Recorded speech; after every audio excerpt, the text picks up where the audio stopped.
भिगवण अपहरण प्रकरणाला वेगळं वळण लागलंय। मुस्लिम मुलासोबत गेलेली हिंदू तरुणी आईच्या ताब्यात आहे। मुलगी आई आणि मामाच्या ताब्यात आहे, तर मुलाच्या घराजवळील पोलीस बंदोबस्तात वाढ करण्यात आली आहे। कुठलाही अनुचित प्रकार घडू नये यासाठी हा बंदोबस्त तैनात आहे। हिंदू संघटना आक्रमक झाल्यानंतर मुलगी कुटुंबियांच्या ताब्यात आहे।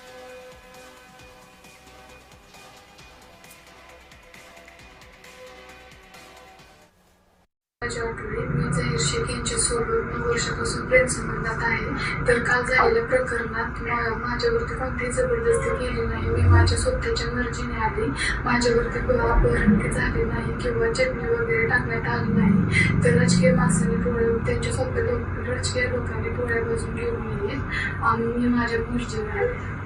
माझ्या आठवडे मी जाहीर शेख यांच्या कुमारी वैष्णव हिस व्हिडिओ कॉन्फरन्सद्वारे VC द्वारे मेहरबान कोर्टापुढे हजर केलं आणि त्यावेळेस मेहरबान कोर्टाने तिला तिची संमती विचारली असताना प्रथम दर्शनी तिने सांगितलं की तिने आई आणि तिच्या मामासोबत जाण्याची इच्छा प्रदर्शित केल्यामुळे त्या अनुषंगाने कोर्टाने तिचा ताबा ह्या तिचा मामा आणि आई यांच्याकडे देण्याबाबत आदेश पारित केलेला आहे।